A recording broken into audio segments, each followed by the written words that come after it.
Good morning students. I welcome you all for commerce class. Today we are going to continue with the same chapter as we saw yesterday, that is multinational companies. Under that part 2. Here we are going to discuss more about the disadvantages of MNC and different types of MNC companies which are prevailing in foreign countries as well as in Indian country. We shall move on with disadvantages of MNC companies. The first disadvantage is danger for domestic industries. So the domestic industries which are brought up in the countries, suppose when MNCs has been flourished in the country, means it will be a danger for domestic industries there, because industries will move down, it will fall down, the development of the domestic industries will go down, so that it is a danger for domestic industries. A reason behind it is MNCs, because of their vast economic power, pose a danger to domestic industries which are still in the process of development. So domestic industries cannot face challenges given by the MNCs. Many domestic industries normally has wound up, that is closed up, as a result of threat from MNCs. Thus MNCs gives a setback to the economic growth of host countries. Next disadvantage is transfer of outdated technologies. So where MNCs transfer outdated technology to host nation, it serves no purpose. That is, suppose for example, if outdated technologies means what? The technology is already used in the home country, when it is brought down to the host country, it is termed as outdated technology, because already the technology has been used. So it has no purpose for using the outdated technology. So this is one of the disadvantages. Next we'll move on with the next disadvantage, no benefit to poor people. So MNC produces what type of products? Very costly items, very costly products, improves the standard of living of people. So poor people cannot afford so much to buy those products which is produced by MNCs. That is what they're telling it as. MNCs produce only those things which are used by the rich. Therefore, poor people of host countries do not get generally any benefit out of MNCs. Next major disadvantage is danger to independence. Independence means what? Freeness. So it will not be free for others when MNCs come into existence. Initially, MNCs help the government of the host country in a number of ways. How?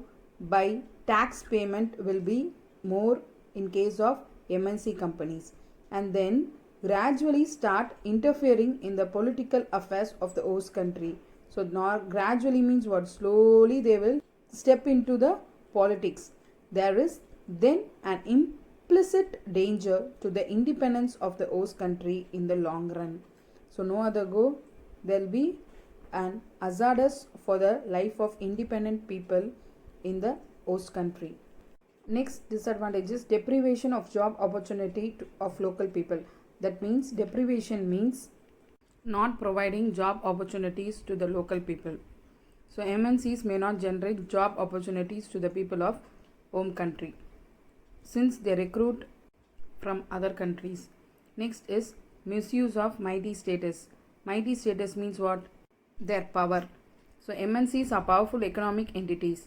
They can afford to bear losses for a long while in the hope of earning huge profits.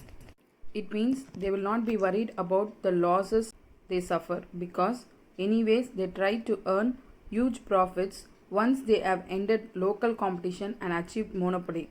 This may be the dirty marketing strategy of MNCs to wipe off local competitors from the host country. That is, this is the bad activity that MNC is having in order to wipe away the competitors from the host country. Next disadvantage is careless exploitation of natural resources. Sometimes they will not care about the natural resources available for them. They try to exploit it. That is, they try to damage it.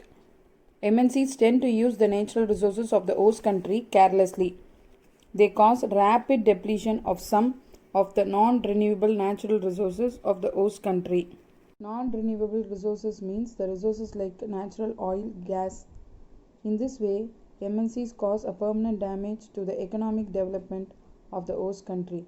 They will be starting in a different country, in the home country, but in the host country they will keep on spoiling the natural resources by wasting it. Next disadvantage is selfish promotion of alien culture. That is, they are promoting a different country's culture into the host country. That is, MNC tends to promote alien culture in host country to sell their products. They make people forget about their own culture heritage. For example, in India, MNCs have created a taste for synthetic food, soft drinks, etc., like Coca-Cola, then Pepsi. So these type of beverages has been brought into India. This promotion of foreign culture by MNCs is injurious to the health of people also. So these type of drinks are very injurious to people, but even then they are trying and promoting these type of drinks, soft drinks in the host country in India, because Coca-Cola Corporation is an American company.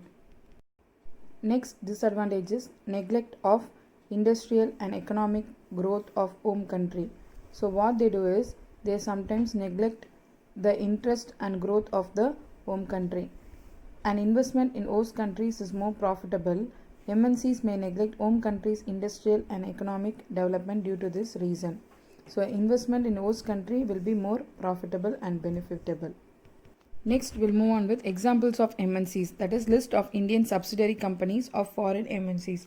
So foreign multinational companies like Bata Corporation, in India it is named as Bata India, and company logo is been given. Same way, Colgate Palmolive is been mentioned as Colgate India, and the company logo also is been given. Next company is Sony Corporation under foreign multinational. It is in India, it is termed as Sony India, and the logo is given. Then Suzuki, it is termed as Maruti Suzuki here. All of you know it as Maruti Suzuki. Next is Timex. In India it is termed as Timex watches. So logo is given. Next we'll move on with a list of Indian multinational companies and their logo. That is, in India they will be having a company and they will have headquarters in different areas. For example, company that is Micromax company, and headquarters is in Gurgaon. So the company logo is also given. Next is Hero MotoCorp, headquarters in New Delhi. Then Bajaj Pune, and the Bajaj logo is given. And then one Britannia company, and headquarters is in Bengaluru, and Britannia logo is given. Next is TVS company. So headquarters is in Chennai and TVS logo is given. Then Tata company, headquarters is in Mumbai, company logo is given. Then Infosys, headquarters is in Bengaluru, Infosys logo is given. With this we are completing this chapter, students. So far we have saw that MNC meaning, definition, advantages and disadvantages. Thank you, students. We'll meet tomorrow.